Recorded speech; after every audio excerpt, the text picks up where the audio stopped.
यहाँ पे हमें प्रॉब्लम में दिया है कि एक स्मॉल m मास का बार है और कैपिटल M मास का वेज है। यहाँ पे पुली और थ्रेड का मासेस नेग्लिजिबल है और हमसे पूछा जा रहा है कि ये वेज है, इसका एक्सेलरेशन क्या होगा। तो सबसे पहले अगर हम देखें तो ये वेज और ये बार एक दूसरे के रिलेटिव मोशन कर रहे हैं, तो यहाँ रिलेटिव एक्सेलरेशन होगा जिसका डायरेक्शन सिर्फ सरफेस के अलोंग होगा।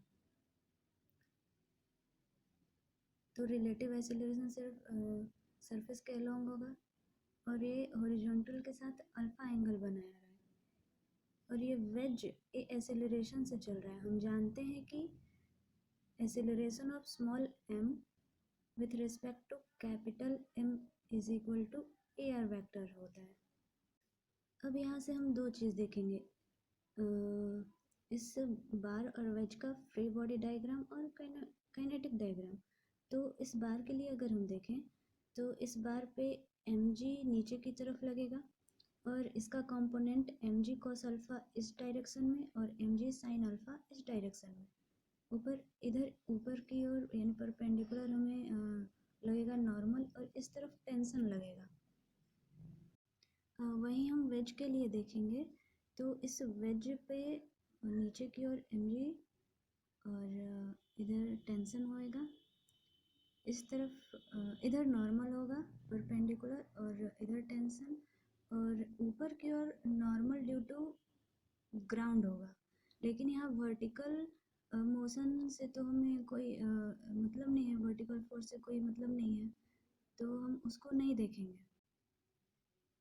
और अब अगर बार के काइनेटिक डायग्राम के बारे में देखते हैं तो यहाँ पे हमारा ए रिलेटिव इस डायरेक्शन में तो होगा और इस सरफेस क्योंकि ये वेज के सरफेस के ऊपर है तो इधर हमारा am यानी वेज का एक्सेलरेशन होगा और इसका कंपोनेंट a cos अल्फा इस डायरेक्शन में और a sin अल्फा इस डायरेक्शन में। और वेज के लिए देखें तो ये वेज इस तरफ एक्सेलरेट होगा।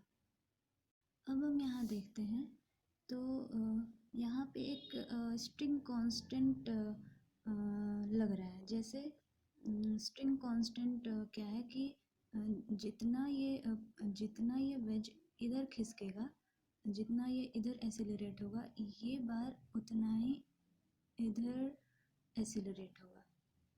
तो ये स्ट्रिंग कांस्टेंट की वजह से हमारा modulus of AM is equal to हो जाएगा मॉडुलस ऑफ AR, यानी हम कह सकते हैं A is equal to A relative, ये हम कह सकते हैं और इसको हम इक्वेशन 1 ले लेंगे स्ट्रिंग कांस्टेंट की वजह से। तो अब हम आते हैं यहाँ पे। तो अब हम बार के लिए अगर देखते हैं तो हमारा न्यूटन सेकंड लॉ से F is equal to ma जानते हैं। तो यहाँ mg sin alpha minus tension is equal to ma into relative acceleration minus a cos alpha, इसको इक्वेशन 2 ले लेंगे। अच्छा, अभी हम इक्वेशन 1 यहाँ देखें कि a is equal to AR। तो अगर यहाँ हम AR की जगह इक्वेशन 1 से पुट करते हैं तो mg sin alpha minus t is equal to m, equation 1 से a रिलेटिव की जगह a पुट कर दिए माइनस a cos अल्फा, ठीक है। और यहाँ आगे जो हम आगे करेंगे mg sin alpha minus t is equal to a common ले लिए ma और ये हो गया, ठीक है। तो यहाँ हम t के फॉर्म में इसको लिखेंगे तो t is equal to mg sin alpha और ये इधर जाएगा तो माइनस है 1 माइनस कॉस अल्फा, इसको इक्वेशन 3 ले लेंगे। हम नॉर्मल के अकॉर्डिंग इसका फोर्स देखें तो जैसा कि डायग्राम में पीछे दिखाया है तो यहाँ से हम ले लेंगे यहाँ डायग्राम में तो ये देखेंगे तो यहाँ पे लेंगे क्या हो जाएगा mg cos alpha minus m is equal to ma sin alpha. तो यहाँ से इसको n के फॉर्म में यहाँ ऐसे लिख लेंगे और ये इक्वेशन 4 हो जाएगा।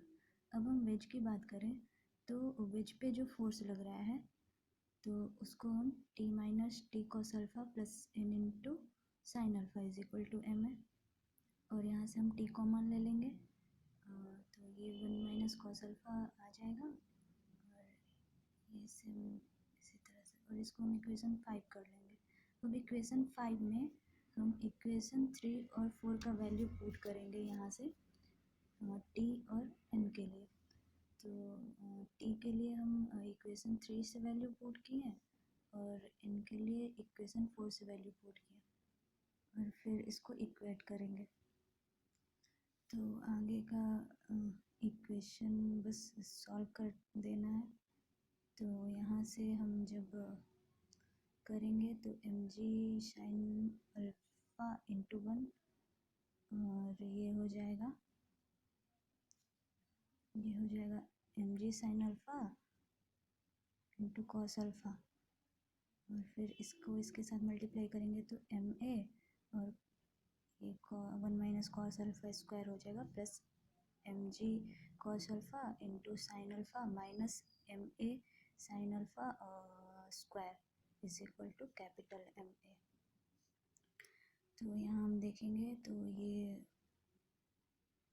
कट जाएगा हमारा, और यहाँ हमारे पास आएगा एम जी साइन अल्फ़ा उसी तरह हो गया, और इस सारे टर्म को हम इस तरफ ले जाएंगे तो एम ए इधर हमारा बचा plus M A sine square alpha, और प्लस ये इस तरफ जाएगा तो प्लस हो जाएगा, और इसको हम अलजेब्रिक फॉर्म में एक्सपेंड किया है, और यहाँ से हमारा आया M A plus M A sine square alpha plus M A, और बाकी आगे का सॉल्यूशन कैलकुलेशन बहुत सिंपल है, तो ये कोई समझ जाएगा।